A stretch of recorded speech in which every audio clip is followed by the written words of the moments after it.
Kemudian yang selanjutnya ada dasar bunga. Dasar bunga menjadi bagian bunga yang terletak di bagian ujung bawah. Nama Latin dari dasar bunga adalah receptacle. Bagian ini merupakan bagian ujung bunga sesudah bagian tangkai bunga. Fungsi dasar bunga berguna sebagai tempat melekatnya mahkota bunga. Mahkota bunga dan bagian-bagian bunga lain bertumpu pada dasar bunga ini. Kelopak bunga. Kelopak bunga atau disebut sebagai kalik. Kelopak bunga terletak di lingkaran terluar. Bentuk dari kelopak bunga yaitu seperti lonceng. Fungsi dari kelopak bunga adalah melindungi mahkota bunga ketika masih kuncup dan akan terbuka jika mahkota mekar. Selanjutnya adalah mahkota bunga. Mahkota bunga atau disebut sebagai corolla merupakan bagian bunga yang paling mencolok. Bentuk dari mahkota bunga ini seperti trompet. Fungsi mahkota bunga yaitu untuk menarik serangga. Bagian mahkota bunga biasanya berwarna-warni dan terlihat indah. Selain itu, ukuran mahkota bunga juga paling besar dibanding bagian lainnya. Warna mencolok mahkota bunga berfungsi untuk menarik perhatian serangga penyerbuk untuk proses penyerbukan. Mahkota bunga terletak pada lingkaran di sebelah dalam kelopak bunga. Secara morfologi, mahkota bunga merupakan modifikasi daun dan berfungsi pula untuk melindungi organ reproduksi. Untuk mengamati benang sari, kita singkirkan terlebih dahulu bagian mahkota bunga.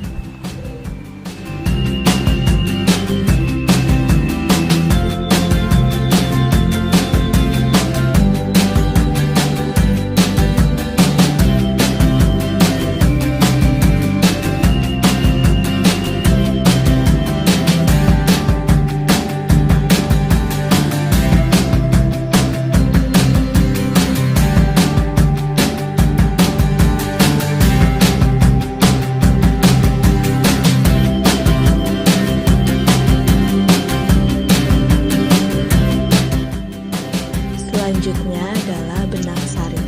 Benang sari ini berwarna kuning, kemudian terdiri dari 86 buah benang sari. Fungsi dari benang sari adalah sebagai alat kelamin jantan atau dikenal sebagai androsium, atau dapat dikatakan menghasilkan serbuk sari.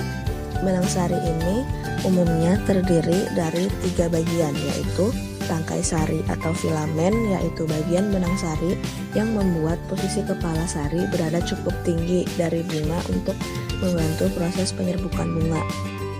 Kemudian yang kedua ada kepala sari atau antera, yaitu bagian paling ujung dari tangkai sari dengan ruang-ruang untuk dapat menampung serbuk sari.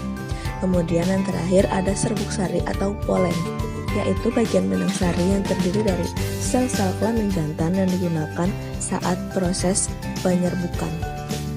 Selanjutnya adalah putik. Putik ini berwarna merah kehitaman. Fungsi putik adalah sebagai alat kelamin betina atau dikenal sebagai gonesium. Biasanya putik terletak di bagian tengah-tengah bunga. Putik mengandung sel telur yang berguna pada proses pertumbuhan.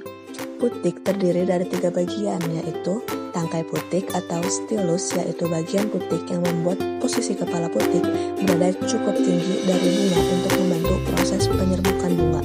Kemudian yang kedua ada kepala putik atau stigma, yaitu bagian putik yang paling ujung atau pucuk dari putik. Kemudian yang ketiga ada bakal buah atau ovarium, yaitu bagian putik yang mengandung sel telur dan terletak di dasar bunga.